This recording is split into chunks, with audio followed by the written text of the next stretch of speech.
Nós começamos, né, falando uma das mensagens de Daniel. Vamos ver aqui, capítulo 1. Amigo, você quer que a sua família seja abençoada? A bênção começa com você. Daniel 1:8. Daniel 1:8. Bem, vamos entender que Daniel era transportado de Judá. E a Judá era uma parte de Israel que tinham e perderam a batalha. Então, ele foi transportado para lá com outras pessoas que foram criadas no palácio. E o Daniel foi escolhido para servir a Nabucodonosor. Então, ele ficaria 3 anos aprendendo a cultura, o costume dos caldeus, o idioma deles, e então depois serviria ao Nabucodonosor.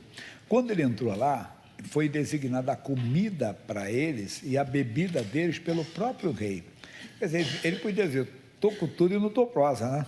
Afinal de contas, estou aqui, estou nessa situação, mas estou, entenda bem, vou comer a comida do rei. Mas não, havia alguma coisa que não estava de acordo, entenda, com a lei do seu Deus, com a palavra do seu Deus. Aí o que ele diz a Bíblia? E Daniel assentou no seu coração não se contaminar com a porção do manjar do rei, nem com o vinho que ele bebia. Portanto, pediu ao chefe dos eunucos que lhe concedesse não se contaminar. Quer dizer, isso é muito profundo para nós. Quer dizer, ele colocou no seu coração não se contaminar. Qualquer pessoa que quer ser abençoada, qualquer pessoa que quer ter a ajuda de Deus, entenda, quer andar com Deus, tem que colocar esse propósito no coração. Deus, eu não vou me contaminar. Contaminar com nada, irmão. Um pastor deu um exemplo, entenda, do rio Tietê. Então, falou dos vários rios, qualquer rio, né? Tietê, porque estamos aqui, está na nossa localidade. Ele nasce ali em Salesópolis, Serra do Mar, não é verdade? Ele vai passa pela cidade de São Paulo, passa por outras cidades e vai acabar quase no Mato Grosso do Sul, lá no Rio Paraná. É até uma curiosidade, ele não vai para o mar, esse vai para outro rio, né? Para colocar. Mas ele falou uma coisa, durante o percurso, o que acontece? Ele vai se contaminando, não é verdade? Vai se contaminando. Lá na essência, você bebe água, dá bons mergulhos, né? Eu não fui lá para aquele lado do início, não, mas já fui lá para frente. Você já conhece Barra Bonita? Alguém conhece Barra Bonita aqui? É por isso que o nome é Barra, porque a Barra é bonita mesmo lá. E lá é até turístico, tem até barca, tem tudo lá, e tudo para passear. Aí vai subindo mais ainda, tem lugares que dá bons mergulhos ainda no Tietê. Quer dizer, depois ele acaba perdendo essa contaminação. Mas o que tem a ver conosco? Nós temos que tomar cuidado. Nós aceitamos a Jesus. Quando nós nascemos de novo, quer dizer, aceitamos Jesus Cristo como Senhor e Salvador, nós somos nascidos de novo. Então, nos tornamos novas criaturas. Mas na nossa caminhada, às vezes, nós não vigiamos. Nós não guardamos o nosso coração e nós deixamos o nosso coração se contaminar, às vezes com uma mágoa, às vezes com uma revolta, às vezes com um ódio. Por favor, não estou dizendo que seja o caso de alguém, às vezes até com um desejo pecaminoso. Quer dizer, você é de Deus, você nasceu, entenda, do Senhor. Se você aceitou Jesus como Senhor e Salvador, mas você deixou algo te contaminar. Algo tomou conta do seu coração. Por quê? Provérbios, capítulo 4, versículo 23. É bem no meio da Bíblia, Provérbios. Você tem Salmos, tem Provérbios. Capítulo 4, versículo 23. Hoje é o dia que você tem que trabalhar rápido. O meu amigo aqui demorou 10 anos, como diz o outro, para pegar lá. 4, 23. Diz assim: sobre tudo o que se deve guardar, diga aí, guarda o teu coração. Quer dizer, sobre tudo que se deve guardar, guarda o teu coração, porque dele procedem as saídas da vida, e nós não guardamos. Nós não guardamos o coração e deixamos essas coisas entrar no nosso coração. Como eu falei, um ódio, uma mágoa, um ressentimento, uma revolta, às vezes um desejo pecaminoso e às vezes até uma heresia, irmão. Quando eu digo heresia, quer dizer, um ensinamento contrário às Escrituras, um ensinamento contrário à palavra de Deus. E a pessoa vai fazendo isso, quando não, mais coisas ainda. E a pessoa não guarda o coração, e isso é errado. Por quê? O Salmo 147, o assunto hoje, não esqueça que é família, não é? Nossa oração principal hoje é pela nossa família, pela nossa casa. E no Salmo 147, Isso aqui já foi, versículo 3, desculpa. Ele diz assim: porque ele fortaleceu os ferrolhos das tuas portas, abençoa aos teus filhos, a tua casa, a tua família, aonde? Dentro de ti. Se está contaminado, irmão, imagine, você não levaria a sua família para morar numa casa contaminada. Às vezes tem contaminação. Geralmente, quando o pessoal compra um local que foi posto de gasolina, ele não pode construir logo, não. Ele tem que esperar aquele terreno ali perder aquela contaminação, né? Não pode chegar logo e edificar. Às vezes nós não percebemos que o diabo conseguiu, entenda bem, nos prender e, consequentemente, ele prende a nossa família. Quando o seu coração, ele conquista com a mágoa, com ódio, com ressentimento. Você não guarda o coração, o seu coração fica contaminado, você não guarda como Daniel guardou, e você deixa entrar no seu coração, que é essa revolta, esse ódio. Opa, você está deixando a sua família contaminada. Você ora, e Deus não pode atender. Por quê? Salmo 66, versículo 18. 66, 18. Isso aqui é bem conhecido nosso. O que ele diz para nós? Se eu atender a iniquidade, aonde? No meu coração, o Senhor não me ouvirá. Olha aí. Aí você começa a clamar por um filho, mas não está tendo resposta pela filha, ou pelo pai, pela mãe, porque a melhor maneira de você honrar o teu pai e a tua mãe é clamar pela salvação deles, se eles não são salvos. Porque a maior bênção do Evangelho é a salvação. E quantas pessoas, puxa, pastor, se meu pai é um bom homem, a minha mãe, uma ótima pessoa, foi pessoa que fez tudo por mim, mas talvez não são salvos, irmão. E nós temos que honrá-los com oração, cercá-los com oração, mas levá-los a Cristo, nos aproximando mais deles, para que tenhamos oportunidade de testemunhar de Cristo. E pastor Jair, papai é religioso, mamãe é religiosa, Deus dá sabedoria, irmão. Porque nós temos a promessa, crê no Senhor Jesus Cristo, serás salvo tu e a tua casa. Deus já está trabalhando no coração da sua família, crê nisso, porque é a palavra que tem que se cumprir, é a palavra que vai se cumprir quando nós prestarmos atenção na Bíblia Sagrada. Esses detalhes que estamos ouvindo agora, de descontaminar o nosso coração, limpar o nosso coração, santificar o nosso coração, para que nada atrapalhe as nossas orações, porque estamos orando e não tem resposta. Por que não? Se eu tenho a promessa, crê no Senhor Jesus Cristo e serás salvo tu e a tua casa. E se eu estou orando, por que não tem resposta? No Salmo 50, versículos 15, mas é o 16, que não é, entenda bem, vamos dizer, uma palavra de condenação, é de salvação. E invoca-me no dia da angústia, eu te livrarei e tu me glorificarás. Nós aprendemos que invocar o Senhor é mais do que você ficar Jesus, Jesus, Jesus. Não, invocar o Senhor, entenda bem, invocar o Senhor é você invocar o que diz a palavra de Deus. Tem que explicar bem rapidinho, eu fico aqui no quadro, aqui no monitor. Em Romanos 10, 13 diz assim, Romanos 10, 13, porque todo aquele que invocar o nome do Senhor será salvo. Jesus, Jesus, Jesus, sim, mas tem mais ainda. Lá no Apocalipse 19, 13, a maioria aqui conhece, diz, e estava vestido de uma veste salpicada de sangue, e o nome pelo qual se chama é palavra de Deus. Então invocar o Senhor é invocar a palavra de Deus, é fazer um confronto entre os fatos e a palavra, é trazer à tona, é trazer à baila. É mais ou menos como faz um advogado quando faz uma petição. Entenda bem, ele tem um pedido a fazer a um juiz, mas ele vai pedir o quê? Ele tem que pedir e tem que ser conforme a lei. Então ele fala dos fatos, aí ele cita os fatos, né? Fulano trabalhou 10 anos nessa empresa, não sei o quê, não sei o quê, não sei o quê, não sei o quê. Aí ele fala do direito, quer dizer, mas assim, trabalhar tal horário, ele vai sair. Depois, em cima daquilo, ele faz o pedido, quer dizer, ele faz um confronto entre os fatos e o direito, e aí em cima a lei, aí ele faz o seu pedido. Somos nós.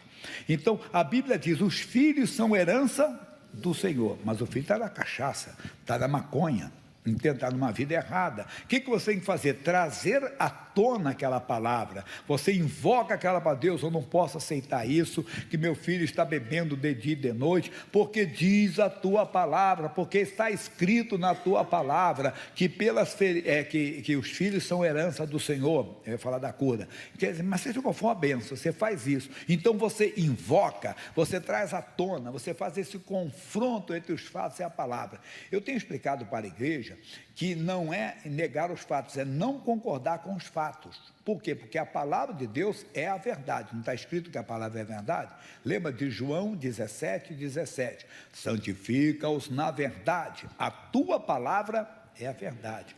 Então, se a palavra diz que os filhos são herança do Senhor, os filhos são herança do Senhor. Não, mas os fatos mostram. E aí o pessoal costuma filosofar lá fora. Contra fatos não há argumentos. Calma.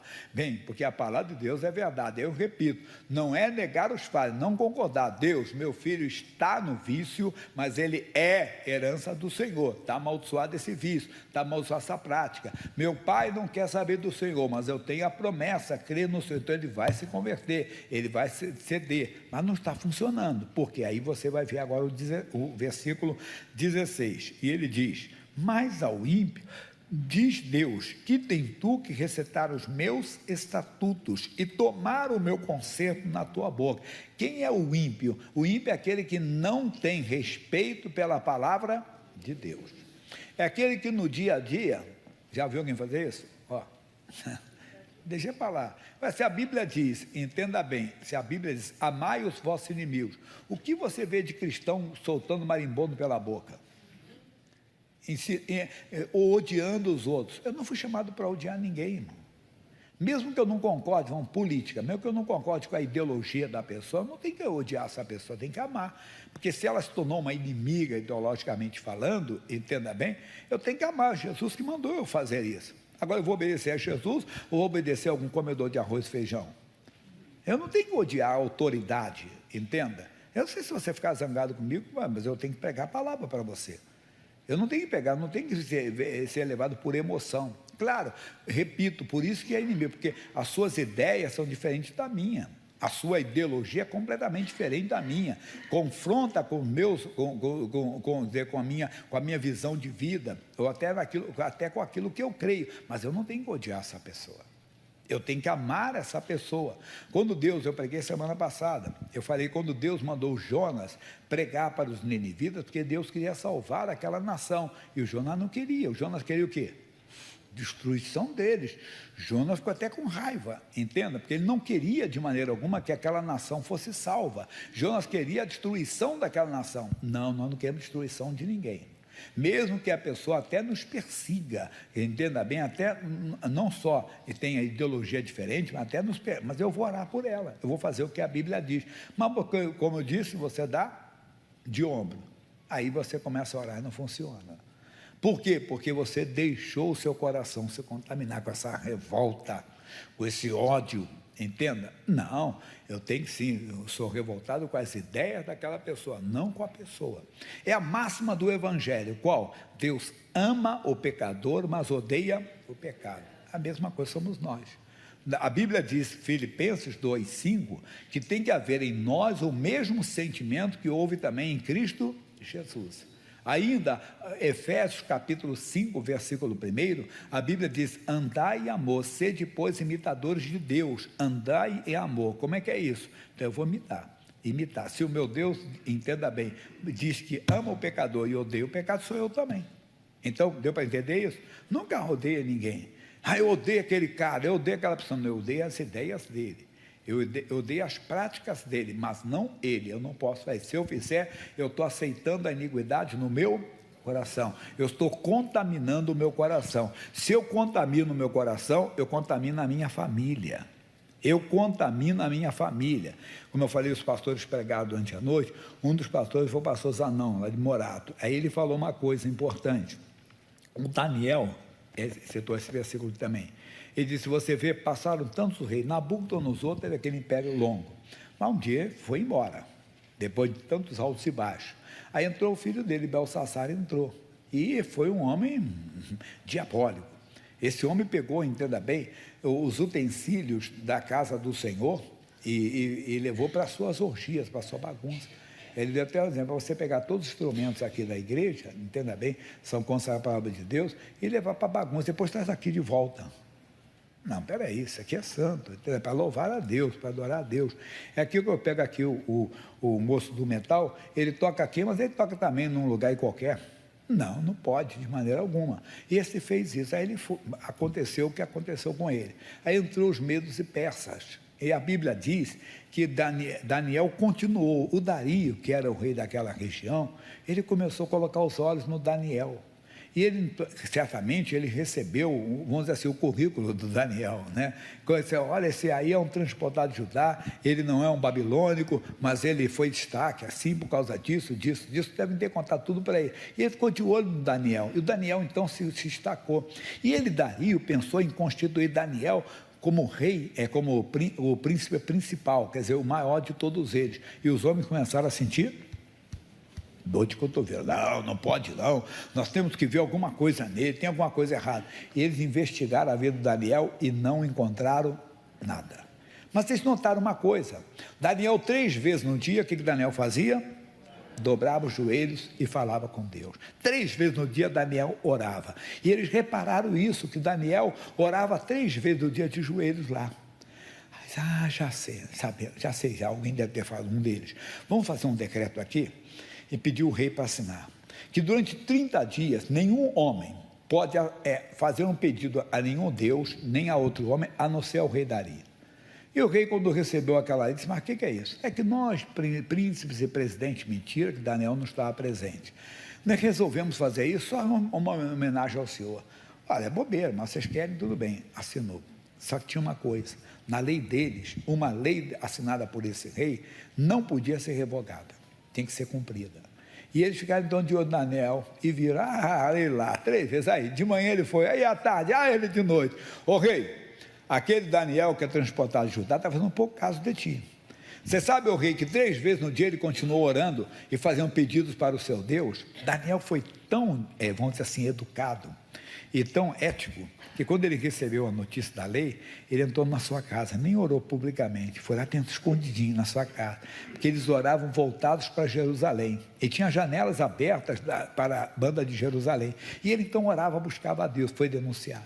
E o rei então sentiu que era uma armadilha e disse, vocês aprontaram isso, tem que ter um jeito. O rei, a assinatura foi feita, não pode ser revogada, a lei tem que ser cumprida, a sentença tem que ser cumprida, e jogar Daniel na cova dos leões. Mas nós conhecemos a história, Daniel recebeu a visitação do anjo lá, que fechou a boca dos leões. Mas o que o pastor falou? Passaram-se tantos reinos e Daniel não se contaminou. Lembra do Tietê? Então ele passou, entenda bem, para o São Paulo, foi embora para o interior, entenda bem, e ele não se contamina, porque aí você não se contamina. Você guarda o seu coração. Como é que eu consigo guardar? Com a palavra de Deus. Lembra que, abrindo rápido um parênteses, para não sair do 16 aqui, do 50:16, que é o Salmo 119:11, que você conhece. Escondi a tua palavra aonde? No meu, para eu não pecar contra ti. Jó capítulo 22, versículo 21. Une-te, pois, a Deus e tem paz, e assim te sobrevirá o bem. Quer dizer, mesmo na guerra, você não perde a paz. Versículo 22. Aceita, peço-te, a lei da sua boca, e põe as suas palavras aonde? No seu coração. Então você coloca as palavras de Deus no seu coração e você não se contamina. Foi o que o Daniel fez. Não comeu aquela comida, não bebeu aquela bebida. Por quê? Porque feria a palavra de Deus. Eu não aceito aquele sentimento. Por quê? Porque ele fere a palavra de Deus que está no meu coração. No dia da angústia, volta ao Salmo 50:15, eu vou invocar, eu vou trazer à tona o que está escrito e Deus vai me honrar. Mas do 16, ao ímpio diz Deus, quem não tem respeito pela palavra no dia a dia, quem está comendo a comida do rei, quem está bebendo a bebida do rei, o que é isso? Quem está tendo o mesmo sentimento que os outros estão tendo, vai ser reprovado. Deus não vai poder atender, não se contamine. 17, ele diz, pois aborrece a correção e lança as minhas palavras para detrás de ti. Ou seja, a palavra de Deus não tem primazia na sua vida, a palavra de Deus não tem em primeiro lugar. Não faça isso. Quer vencer? Se una à palavra de Deus. Daqui a pouco tem mais, já falei bastante nessa. Então, o que nós vimos até aqui? Tem que guardar o seu coração, para ele não se contaminar. Aí você vai ver a glória de Deus. Atenção. Carta aos Hebreus, capítulo 12, finalzinho da Bíblia. A Bíblia termina onde a Bíblia termina? Apocalipse. Aí volta enquanto a Judas, João, Pedro, Tiago, Hebreus. Portanto, nós também que estamos rodeados de tão grande nuvem de testemunhas, tanto coisas positivas como negativas. Tivemos uma grande positiva agora, o que um testemunho de Daniel, que não se contaminou. Então você ouviu um testemunho. Na vigília está falando do Abrão, que era um homem de Deus, mas, entenda bem, Deus sai da tua terra, da tua parentela para a terra que eu te mostrarei. E foi Ló com eles, filho do seu irmão. Quer dizer, ele não obedeceu por completo. Pagou um preço. Por quê? Logo na frente eles começaram a ter uma luta muito grande, porque a terra não tinha condições para habitar os dois juntos. Porque o Ló que ia com Abrão não era um pobre coitado, um órfão, não. Era um homem que tinha gados, tinha vacas, tinha pessoas a seu serviço. E aí o que aconteceu? Eles tiveram que se separar. E o Abraão comete, no meu entender, entenda bem, um erro de deixar o Ló tomar a decisão. O Ló foi habitar nas campinas do Jordão e armou as suas tendas. Vê que era muita coisa, até Sodoma, que era uma cidade corrompida pela prostituição. Ali teve uma batalha, ele perdeu tudo, o Abraão o ajudou e libertou tanto o Ló como toda a sua família, como todos os seus bens e os homens que trabalhavam com ele, e eles continuaram em Sodoma até que a cidade foi condenada pelo próprio Deus, que é uma prefiguração daquilo que vai acontecer no juízo final, que Deus não poderá quebrar o galho de ninguém, tem que sair de lá, irmão. E Deus mandou o anjo que tirou o Ló, a esposa e as filhas. A mulher no meio do caminho perdeu, o juízo foi olhar para trás e se perdeu também. Mas qual foi a mensagem final da vigília? Que o Ló não conseguiu levar com ele um pastor sequer, irmão. Todos aqueles homens, por quem o Ló, entenda bem, teve uma contenda com o Abrão. Ô, Abrão, falou para ele, o Abrão falou para Ló: ô Ló, não haja discórdia entre mim e ti, entre meus pastores e teus pastores, nós somos irmãos, vamos nos separar. Se você for para esse lado, eu vou para esse lado, se você for para esse, eu vou para o outro. Então se separaram, e o Ló tomou a decisão. Só que o Ló não tinha, vamos dizer assim, capacidade espiritual de ajudar alguém lá naquele lugar. Ele entrou, se perdeu, todos se perdeu lá, ele conseguiu sair por causa da intercessão do Abrão, mas os seus pastores não saíram. Coisa séria, irmão. Quantas vezes a pessoa, às vezes, segue uma divisão, irmão. Uma pessoa que perde juízo, entenda bem, não, porque isso aqui não está de acordo, e a pessoa depois vai se perder, e aquela alma, quem vai prestar conta, irmão? A pessoa que se desvia do Evangelho e ainda leva outras pessoas com ela, entenda, dizendo assim, não, bom agora é isso aqui, bom aquilo ali, se perdem completamente. Mas só mostrando aqui testemunhos que estão na Bíblia. Aí nós vamos assim, deixemos então todo o pecado, entenda bem, e todo o embaraço e o pecado que tão de perto nos rodeia. Duas coisas distintas, embaraço e pecado.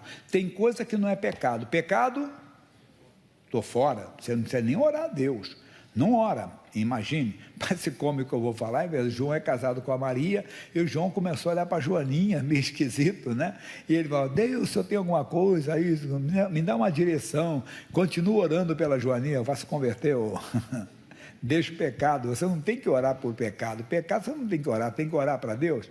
Imagina, você está casado, João casado com a Maria, começou a sentir, entenda bem, uma atração pela Joaninha. Seu Deus, eu oro, continuo orando. Não, meu amigo, Deus não está no pecado estou fora. Então é pecado, você sai fora, porque ele vai separar você de Deus. Mas tem coisas então que não são pecaminosas, mas são embaraços, como o caso, levar o Ló era um pecado, mas foi um embaraço, não foi? Deus sabia daquilo. Então tem coisas que vão nos atrapalhar e nós ficamos zangados quando Deus não permite, né? Quando Deus então mostra que aquilo ali vai te atrapalhar, aquilo vai atrapalhar lá na frente.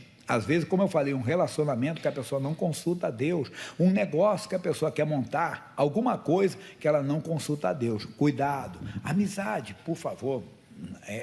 Coisa linda é ter amigos, não é verdade? Mas cuidado que pode atrapalhar você.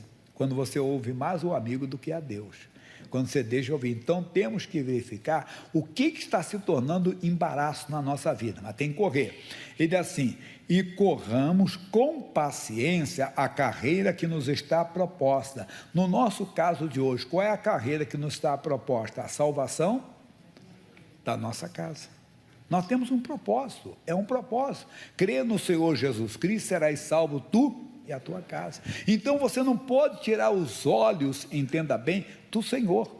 Olhando, não, Deus, a minha família toda ela virá. O missionário R.R. Soares disse que ele escreveu, ele apresentou: Deus é mamãe, é papai, ele era garoto ainda, era mamãe, papai e os irmãos. Aí ele colocou diante de Deus os seus 3 irmãos e sua irmã. Eles eram 5, e ele disse: todos eles chegaram para Jesus. Nós temos que fazer a mesma coisa. Noé, quando entrou na arca, entrou Noé, a sua esposa, seus filhos e suas noras. Como é que nós colocamos a família na arca? Coloca a família na palavra de Deus hoje. Filho é herança do Senhor, pai e a mãe são honrados. Entenda bem, os irmãos são santificados pela nossa fé. Veja o caso da mulher chamada Raabe. Ela pediu pelo pai, pediu pela mãe, pediu por quem? Pelos irmãos e as irmãs, na casa deles. Quem é a casa do irmão? É a cunhada, é os sobrinhos. Quem é a casa do irmão? Da irmã? É o cunhado, sobrinhos. É a verdade. É dessa maneira que vão resgatar a família. Faz a família entrar aqui. Então você tem uma carreira proposta, é a salvação da sua família. Tem que ser valente. Tem dias que parece que não vai dar. Tem dias que parece que você está furando buraco na água. Já ouviu falar isso? Não funciona. Não, eu não vou. A minha oração não voltará para mim vazia. Vai cercando com fé, vai cercando com fé. Eu conto uma senhora na Praça da Sé, não tinha igreja na São João ainda. E ela era muito assídua nas reuniões da família. E o esposo dela eu conheci. Já vi aquela pessoa sensacional. Mas olha para mim. Gostava de uma birita, chegava às vezes, ele só deixava a esposa na porta, né, e não entrava.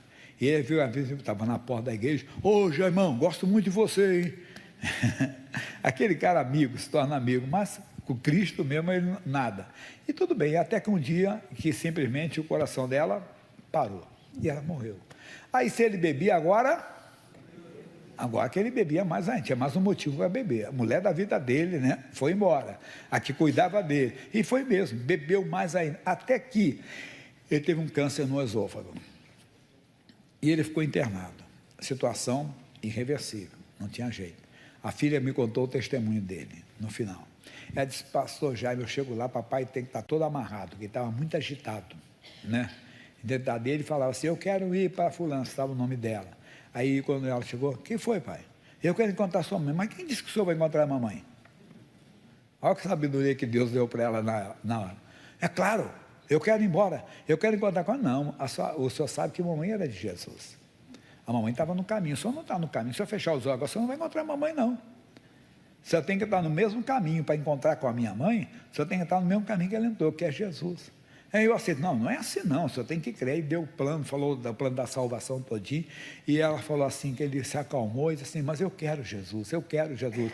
E pastor Jaime, foi demais, meu pai aceitou Jesus, logo depois ele faleceu. A palavra se cumpriu, não se cumpriu? Ela, a esposa, entenda bem, as orações dela foram inúteis? Não, irmão. O que a Bíblia fala? 1 aos Coríntios 15, 58, você já ouviu bastante. Olha como é que é lindo isso aqui. Ele diz assim, olha só: portanto, meus amados irmãos, sede firmes e constantes, sempre abundantes na obra do Senhor, sabendo que o nosso trabalho não é vão. Vão quer dizer inútil, né? No Senhor. Ela não foi, aparentemente, aí, vamos ver alguém no enterro dela aí. Foi tanto para a igreja, orou tanto pelo marido, agora está aí, ó, e o marido está enchendo a cara, talvez vai arrumar outra mulher, não sei mais o que. Não, A oração não se perde no vazio. A palavra que sai da minha boca, ela não voltará para mim vazia. Ah, mas é Deus quem fala. Mas se a palavra de Deus sair da minha boca, ela também não voltará para mim vazia. Quando eu oro fundamentado na palavra, quando eu oro de acordo com as Escrituras, a palavra que sair da minha boca não vai voltar vazia. Quando a minha oração está fundamentada nas Escrituras. Quando a minha oração não é um desejo humano somente, que é um bom desejo. Veja o caso do Isaac. Quantos anos ele orou pela sua mulher que era estéril? 20 anos. Ela era estéril, mas ele tinha uma promessa. Qual? Uma declaração que nele, Isaac, Gênesis 17 e 19, que nele, Isaac, seria contada a descendência do seu pai Abraão. Mulher estéril, já Deus, casei com uma mulher errada, me dá outra aí. Não. Ele insistiu, foram 20 anos, mas não desistiu. Por quê? Ele foi firme e foi constante, sabendo que a oração dele não era em vão. Deus deu a bênção dobrada, veio Esaú e Jacó. É isso que eu estou falando, não desista da sua família, seja firme e constante na oração e na declaração. No curso Fé, o missionário diz, tem gente que ora uma coisa, depois ele fala a outra. Não, é o que você diz ao monte, tem fé em Deus, aí diz ao monte, ergue-te, vai embora, não duvide no coração e crê que se fará o que diz. Não, eu já orei, a minha oração está em ação, Deus está agindo, a vitória já é minha. Por quê? Porque eu não orei por mim, eu orei fundamentado nas Escrituras. Então a palavra que saiu da minha boca não voltará para mim vazia. Eu fiquei parado aqui no primeiro. E versículo 2, olhando para Jesus, o autor e consumador da fé. Olha para mim, olhar para Jesus é olhar para as promessas, como Isaac olhava, e em mim vai ser contada a descendência de Abraão. É isso que essa minha irmã lá da Praça da Sé olhava, crê no Senhor Jesus Cristo, serás salvo tu e a tua casa. Mas você tira os olhos de Jesus e você começa a olhar para os problemas, você começa a concordar com os fatos e aceitar os fatos como veredito final. Não! Olhe para a palavra de Deus, Deus vai se converter, tudo parece que não tem jeito, mas eu creio porque está escrito, é a tua palavra, assim a cura divina. Está amaldiçoada essa doença porque eu fui curado pelas feridas de Jesus. Então, olhando para Jesus, como fez o homem chamado Josafá, foi um rei do segundo livro de Crônicas 20, que ele estava cercado por 3 nações, ele reuniu o seu povo, orou e terminou a oração falando com Deus. Deus, nós não sabemos o que fazer perante esta grande multidão que vem contra nós, porém, os nossos olhos estão postos em Ti. Coloca os olhos no Senhor. Coloca os olhos naquilo que Deus diz, naquilo que está escrito, aí você vai ter a vitória, porque o próprio Deus vela. Jeremias 1,12, eu velo sobre a minha palavra para a cumprir. Então você fica firme nas Escrituras, olhando para Jesus, o autor e consumador da fé. Não olhe para mais ninguém, aqui eu falei lá atrás, você fica olhando para os outros, aí fica com ódio dos outros, xingando os outros, usando a rede social, entenda bem, de vez para evangelizar, para dar testemunho, você usa as redes sociais para xingar, para fazer não sei o quê, não, para com isso. Tira os olhos dos outros, olha para Jesus. Jesus disse, amai os vossos inimigos. Repito, nós não concordamos com as ideias deles, somos completamente contra, entenda bem, mas nós o amamos porque Deus mandou amar. Porque eu olho para o Senhor, se o Senhor está mandando amar, eu vou amar. E servir a Deus com alegria. Tá bom, se o Senhor manda amar, eu vou amar. Não, Deus, você vai sentir a alegria de servir a Deus, você vai ver a glória de Deus. Irmãozinho, Deus está trazendo você para o lado dele, porque a pessoa nem percebe, ela vai se separando de Deus, vai se separando, e já não vive mais o Evangelho. Muitos estão deixando, lembra da mensagem da primeira parte, muitos vão se contaminando com essas coisas. Não se contamine, guarda o teu coração, essas coisas vão surgir, essas oposições, essas perseguições, essas aberrações na lei, entenda bem, aberrações lá fora, mas não temos que odiar as pessoas, nós temos que amar as pessoas e odiar as ideias delas. Isso sim, é diferente.